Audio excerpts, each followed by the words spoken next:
بیٹی اور بہن پر ظلم کرنے والوں کے بارے حضور صلی اللہ علیہ وسلم نے فرمایا۔ بسم اللہ الرحمن الرحیم۔ ناظرین، اسلامی سنت کے مطالعہ کرنے سے یہ بات معلوم ہوتی ہے کہ اللہ تبارک و تعالیٰ کسی پر ذرہ برابر ظلم نہیں کرتے اور نہ ہی ظلم کو پسند فرماتے ہیں۔ اللہ تبارک و تعالیٰ نے سورہ نساء کی آیت نمبر 40 میں ارشاد فرمایا، بے شک اللہ تعالیٰ نہیں ظلم کرتا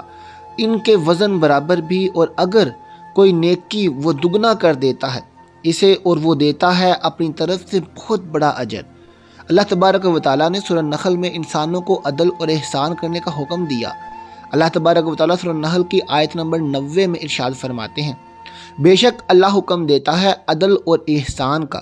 اللہ تبارک و تعالیٰ تلخ نمائی کو پسند نہیں فرماتے، لیکن مظلوم شخص کو اس حوالے سے استثناء حاصل ہے۔ چنانچہ اللہ تبارک و تعالیٰ سورہ نساء کی آیت نمبر 148 میں ارشاد فرماتے ہیں، اللہ نہیں پسند کرتا اعلانیہ بری بات کہنا مگر جس پر ظلم کیا گیا ہو، اور اللہ ہے خوب سننے والا جاننے والا۔ کتب احادیث میں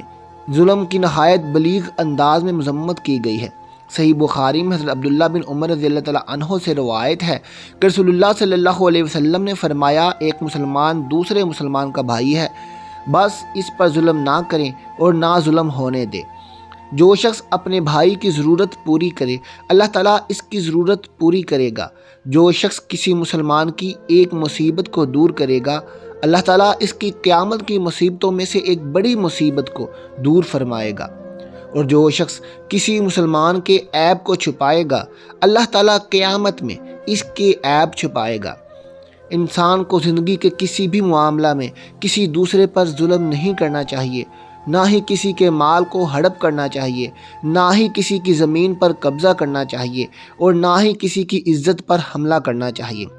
ان تمام معاملات میں دوسروں کا استحصال کرنے والے لوگ اللہ تبارک و تعالیٰ کی گرفت کا نشانہ بنتے ہیں اور دنیا اور آخرت کی تباہیوں اور ہلاکتوں کو اپنے لیے اکٹھا کر لیتے ہیں۔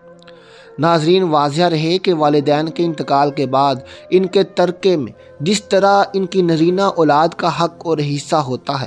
اسی طرح بیٹیوں کا بھی اس میں شرعی حق اور حصہ ہوتا ہے۔ والدین کے انتقال کے بعد ان کے ترکے میں بیٹوں کا خود تن و تنہا قبضہ کر لینا اور بہنوں کو ان کے شرعی حصے سے محروم کرنا ناجائز اور سخت گناہ ہے۔ بھائیوں پر لازم ہے کہ بہنوں کو ان کا حق اور حصہ اس دنیا میں دے دیں، ورنہ آخرت میں دینا پڑے گا، اور آخرت میں دینا آسان نہیں ہوگا۔ اور جب تک بھائی بہنوں کو ان کا حق نہیں دیں گے اس وقت تک یہ حق ان کے ذمہ لازم رہے گا۔ کسی کا حق دبانے یا غصب کرنے پر احادیث مبارکہ میں بڑی وعیدیں آئی ہیں۔ چنانچہ حضرت سعد بن زید رضی اللہ تعالیٰ عنہ فرماتے ہیں کہ رسول اللہ صلی اللہ علیہ وسلم نے فرمایا، جو شخص کسی کی بالشت بھر زمین بھی از راہ ظلم لے گا، قیامت کے دن 7 زمینوں میں سے اتنی ہی زمین اس کے گلے میں توق کے طور پر ڈالی جائے گی۔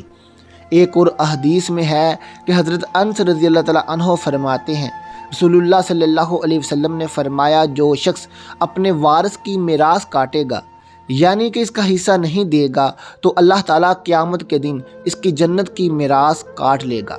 نیز یہ بھی یاد رہے کہ اگر بھائی بہنوں سے جائیداد کی تقسیم سے قبل دستبردار ہونے کا کہیں تو یہ بھی درست نہیں ہے۔ تقسیم جائیداد سے پہلے کسی وارث کا اپنے شرعی حصے سے بلا عوض دستبردار ہو جانا شرعی معتبر نہیں ہے، البتہ ترکہ تقسیم ہو جائے، ہر ایک وارث اپنے حصے پر قبضہ کرنے کے بعد اپنا حصہ خوشی سے جس کو دینا چاہے دے سکے گا، لیکن اگر بھائیوں کی یا خاندانی یا معاشرتی دباؤ کی وجہ سے بہنوں سے ان کا حصہ معاف کروا لیا جائے تو بھائیوں کے لیے وہ حلال نہیں ہوگا۔ واضح رہے کہ میت کے انتقال کے وقت جو کچھ اس کی ملکیت میں ہو وہ اس کا ترکہ شمار ہوتا ہے، اور میت کے انتقال کے بعد اس کے تمام شرعی ورثاء کا حق اس ترکہ سے وابستہ ہو جاتا ہے۔ کسی کا حق دبانے یا غصب کرنے پر احادیث مبارکہ میں بڑی سخت وعیدات وارد ہوئی ہیں۔ نیز یہ بھی یاد رہے کہ اگر بھائی بہنوں سے جائیداد کی تقسیم سے قبل دستبردار ہونے کا کہیں تو یہ بھی درست نہیں ہے۔ تقسیم جائیداد سے پہلے کسی وارث کا اپنے شرعی حصوں سے بلا عوض دستبردار ہو جانا شرعاً معتبر نہیں ہے، البتہ ترکہ تقسیم ہو جانے اور ہر ایک وارث کا اپنے حصے پر قبضہ کرنے کے بعد اپنا حصہ خوشی سے جس کو دینا چاہیں دے سکتا ہے، لیکن اگر بھائیوں یا خاندان یا معاشرتی دباؤ کی وجہ سے بہنوں سے ان کا حصہ معاف کروا لیا جائے یا بہن حصہ نہ ملنے پر خاندانی رواج یا بھائیوں کے دباؤ کی وجہ سے خاموش رہیں تو ان کی خاموشی اس ناانصافی پر راضی ہونے کی علامت نہیں، اور نہ ہی اس خاموشی کی وجہ سے بھائیوں کے لیے ان کا حصہ لینا اور انہیں محروم رکھنا حلال نہیں ہوگا۔ میں نے بڑے معتبر لوگ دیکھے ہیں، نماز پڑھتے ہیں، روزے رکھتے ہیں، حج کرتے ہیں، زکوٰۃ دیتے ہیں اور عمومی طور پر اچھے مسلمان جانے پہچانے جاتے ہیں، لیکن وہ بہن اور بیٹیوں سمیت دوسری خواتین کو وراثت میں ان کا حق نہیں دیتے جس کا اسلام سختی سے حکم دیتا ہے۔ کئی تو ایسے ہیں جو اپنی زندگی میں ہی اپنی جائیداد اور مال و دولت کو اپنے بیٹوں کے نام منتقل کر جاتے ہیں،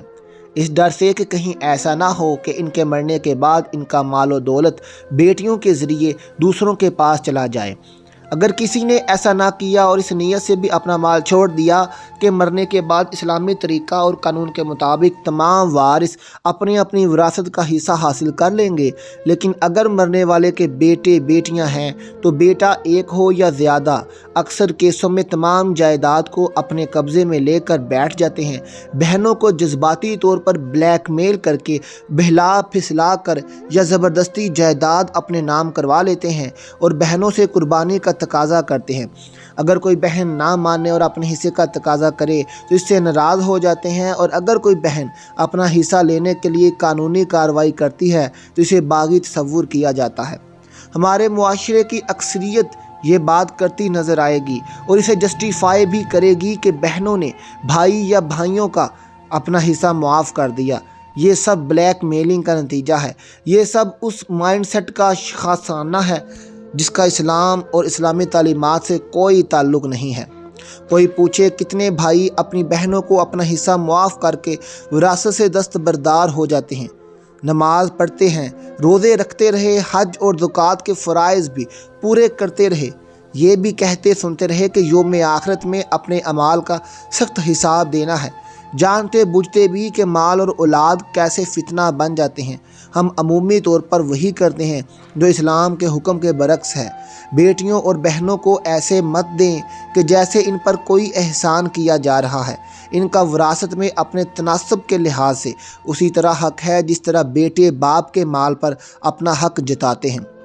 یہاں یہ بھی بات دیکھی گئی ہے کہ بہنوں اور بیٹیوں کے شوہر اور سسرال والوں کی بھی ایسے مال پر نظر ہوتی ہے اور وہ چاہتے ہیں کہ ان کی بیوی بہو کو وراثت میں حصہ ملے، تاہم یہی شوہر اور یہی سسرال والے اپنی بہنوں بیٹیوں کو ترساتے اور بلیک میل کرتے ہیں اور اپنے حق سے دستبرداری کے لیے ہر حربہ استعمال کرتے ہیں۔ یہ پیسہ بیٹی اور بیوی کا ہے، اسے پیسے پر شوہر یا سسرال والوں کی نظر نہیں ہونی چاہیے۔ یہ بہنوں بیٹیوں کا حق ہے کہ وہ کسی طرح اپنے پیسے کو استعمال کریں، اور اگر ان کے شوہر واقعی کسی مالی شکل میں نہ ہوں تو میں تو اس بات کے قائل ہوں کہ جن بیٹیوں بہنوں کو اپنے والدین کی وراثت میں سے جو مال و دولت ملتی ہے وہ اسے اپنے ہاتھ میں رکھیں، اس کا استعمال ایسے کریں کہ ان کی اپنی مالی ضروریات پوری ہوں اور انہیں کسی دوسرے کی طرف نہ دیکھنا پڑے۔ یہاں یہ بھی بنیادی بات ہے کہ بیوی ہو یا بیٹی یا ماں، ان کی ہر جائز ضروریات کو پورا کرنا مرد کی ذمہ داری ہے۔ جو اسلام کی تعلیمات ہیں یعنی وراثت کی تقسیم شرعی احکامات کے مطابق ہوگی،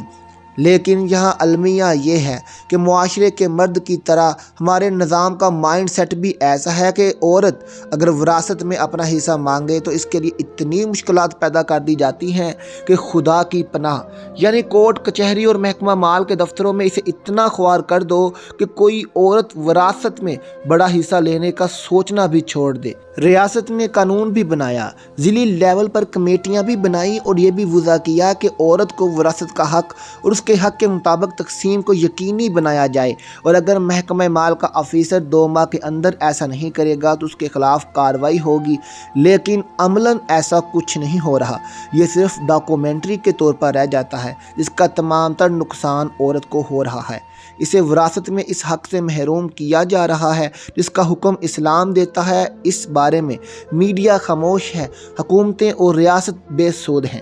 NGOز کی بھی اس طرف کوئی توجہ نہیں ہے۔ ان حالات میں وہ لوگ مبارکباد کے مستحق ہیں جو بہنوں بیٹیوں کو اسلامی تعلیمات کے مطابق وراثت پہ ان کا حق حصہ لیتے ہیں اور اپنے بیٹیوں کو اپنی زندگی میں تعلیم دیتے ہیں، ان کے ذہن سازی کرتے ہیں۔ ان کے مرنے کے بعد ان کے مال میں سب کا حق ویسا ہی ہے جس کا فیصلہ اسلام نے کر دیا۔ اس پر کسی کا کسی پر کوئی احسان نہیں، نہ کسی کو یہ حق حاصل ہے کہ کسی بھی بہانے کسی دوسرے حق کا حق کھا لے یا اسے معاف کروا لے۔ بہن کا حق کھانے سے پہلے اور بہن پر ظلم کرنے سے پہلے ایک بات کو ہمیشہ یاد رکھنا کہ تم تو بہن کو دھوکہ دے سکتے ہو، اس کو اس کے حق سے محروم کر سکتے ہو، مگر اللہ پاک تو سب کچھ دیکھ رہا ہے، اس سے کیسے چھپاؤ گے؟ بہنوں پر ظلم مت کرو۔ جس گھر میں بہنوں کو عزت نہیں دی جاتی، اس گھر میں نقصان ہونے سے کوئی نہیں روک سکتا۔ بہنوں پر ظلم کرنے والوں کو اور ان کو گالیاں دینے والوں کو اللہ پاک دنیا میں ہی طرح طرح کی مصیبتوں میں مبتلا کر دیتا ہے۔